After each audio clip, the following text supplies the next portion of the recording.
Australia's done it, so has Finland.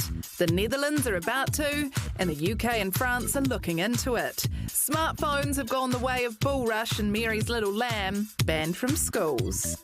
A US report in May this year warned social media use has contributed to a rise in teenage depression over the last decade. And UNESCO has called for a global ban of phones in class, with bullying and distraction the main concerns. Mental health experts here say any benefits to allowing phones in class are outweighed by negatives. They shouldn't be in there. These are powerful little computers that are designed to be highly addictive, and we're putting them into the hands of our kids and sending them to school and expecting school to be more interesting than social media and gaming and things. But the Principals Association says a compulsory ban won't work here, and the government says it's just not necessary. If school want to ban cell phones now, they can do that right now. There's nothing stopping them doing it. They don't need my permission, they don't need Christopher Luxon's permission, they can do that now. And many already have. At the very beginning, it was quite hard to adjust to. For a while, I couldn't quite just whip out my phone and check my timetable. Yeah, I think people just tried to sneak your way around it, but they've figured out it doesn't work. So, would a blanket ban really be the way to go, or should each school decide whether to be phone-friendly or phone-free zones? Well, Adam Voigt is an education expert and former high school principal in Australia. Adam, how is the phone ban going out in Oz? Well, it's been probably mixed results so far, but we'd expect that early on. It's one of the situations over here is that every state and territory is sort of going into it at different times, and some actually still don't have the phone ban in place. We also had a situation where schools, some schools were kind of wanting to incorporate technology more effectively into their programs, so they're being sort of dragged into this kicking and screaming a little bit. But look, a lot of the anecdotal evidence that I've been hearing from schools is that they feel that the ban has been accepted reasonably positively, not only by staff who are saying that the kids are a little more focused now in the classroom, but even by students who are saying that they're getting a break from the phone for a few hours a day isn't a bad thing for them either.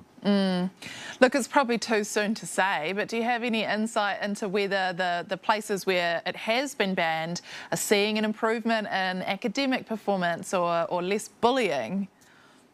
Yeah, you're right in that it's a little early for us to be able to draw too many big conclusions. But the schools that I've spoken to who have kind of embraced this, and perhaps were schools that were moving down the path of banning technology anyway, and have been doing it really cleverly by incorporating students into that ambition as well, they're definitely recording that their students are more attentive in class. They're anecdotally saying that they believe their student learning outcomes are starting to improve. And they are also saying that there are less social issues like bullying. Now, whether that's because we're changing their will to bully or whether they just haven't got access to the tool that they're using to do it for a few hours every day, we're not exactly sure, but there's some green shoots. One pretty convincing objection is that it should be up to the schools to decide what happens in their grounds. What do you make of that? Yeah, I don't mind that idea in that, from a logical perspective, we want school principals and school leadership teams to kind of be the experts for their context and to know what their people need.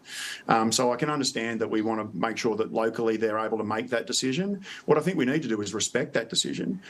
So if we are going to leave it up to individual schools, if they do want to go down the path of removing mobile phones from their environment, we need to support them to do it. We need to provide them the resources to do that. We need to fund them to make sure that they've got, for instance, the pouches and things like that make it easy for kids to be able to hand in their phone, easy for teachers to be able to collect them, easy for them to get them back, and easy for them to be able to access them if an emergency does come up in the school environment. Help schools by respecting that decision, resource them to do it. Adam Voigt, thanks for your thoughts from across the ditch. My pleasure. Thanks for having me. Kia ora, guys. Welcome along to the project. Look, Antonia Preble's here. And sitting next to me, Chris Parker.